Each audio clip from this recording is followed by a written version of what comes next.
Hello नमस्कार दोस्तों। हम लोग आज क्लास फर्स्ट शुरू करते हैं। उसमें पढ़ेंगे इतिहास। इतिहास को देखा जाए तो हम 3 भागों में बांट के पढ़ सकते हैं। प्राचीन काल, मध्यकाल, आधुनिक काल। प्राचीन काल, मध्यकाल, आधुनिक काल। प्राचीन काल जिसमें हिंदू राजाओं ने शासन किया उसको प्राचीन काल के नाम से जाना जाता है। उसके बाद मध्यकाल यानी जिसमें मुस्लिम शासकों ने शासन किया उसको मध्यकाल के नाम से जाना जाता है।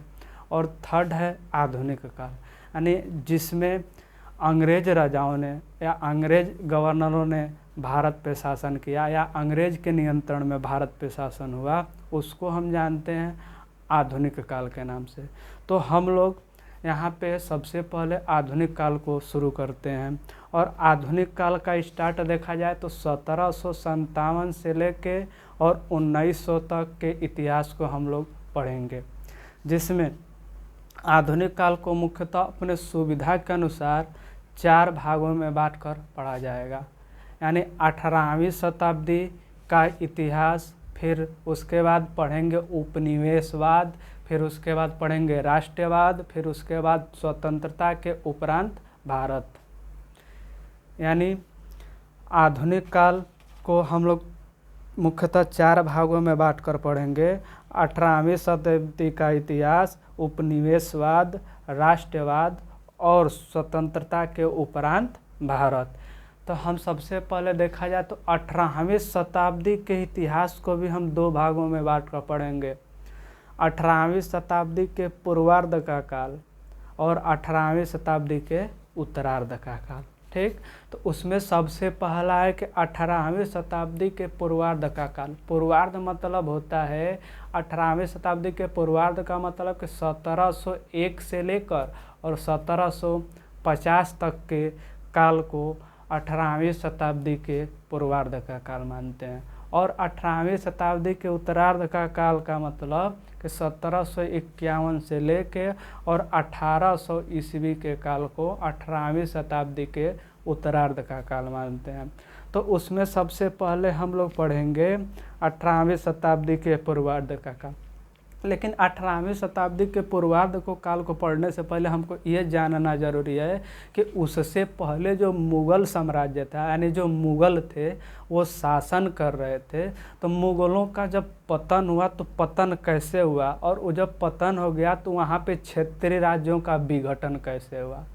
उसके बाद पढ़ेंगे कि मराठे जो हैं मुग़ल साम्राज्य को विस्थापित क्यों नहीं कर पाए, यानी मराठे मुग़ल साम्राज्य को विकल्प दे सकते थे लेकिन वो असफल हो गए। उसके बाद पढ़ेंगे कि 18वीं शताब्दी का जो पूर्वार्ध का काल है या उसको पतन या अवनति का काल माना जाए या नई प्रगति या नई संभावनाओं का काल माना जाए। ठीक, तो हम पढ़ते हैं कि जब मुग़ल साम्राज्य का विघटन हुआ तो वहाँ पे कौन कौन से क्षेत्रीय राज्य उत्पन्न हुए या कौन कौन से क्षेत्रीय राज्यों का विकास हुआ। तो वहाँ पे सबसे पहले देखा जाए तो हम इसको 3 भागों में बांट के पढ़ सकते हैं। उत्तराधिकारी राज्य, यानी उत्तराधिकारी राज्य जिसको जहाँ पे मुग़ल साम्राज्य का विघटन हो गया था और उन्हीं लोगों के द्वारा कुछ छोटे छोटे नवाबों या शासकों को स्थापित किया गया था।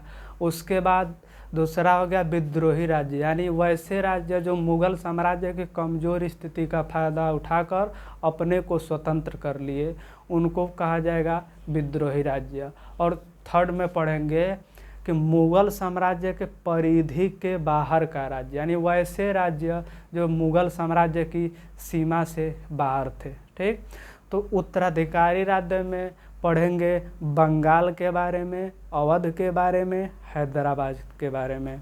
और विद्रोही राज्य में हम लोग पढ़ेंगे कि सिख राज्य, मराठा राज्य, अफ़गान राज्य और जाट राज्य।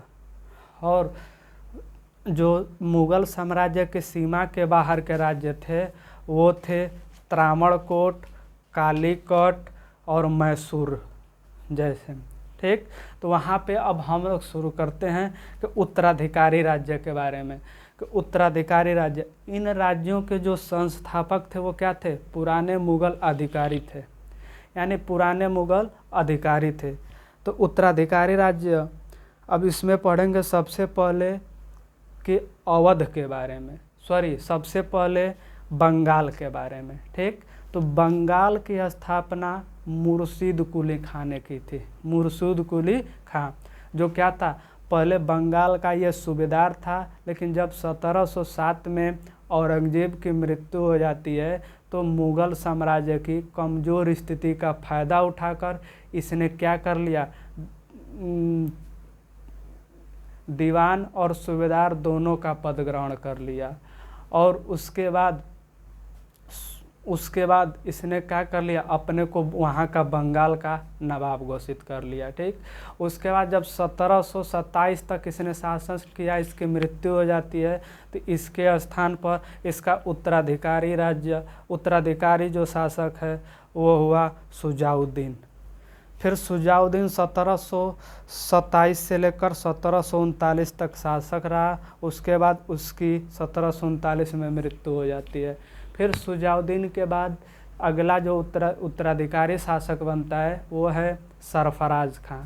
ये 1739 से 1740 तक रहता है, यानी मात्र 1 वर्ष के लिए। और 1740 में अलीवर्दी खां नामक एक व्यक्ति द्वारा सरफराज की हत्या कर दी जाती है और वो क्या अगला शासक बन बैठता है, अलीवर्दी खां। तो 1740 से लेकर 1756 तक अलीवर्दी खां शासन करता है बंगाल पे।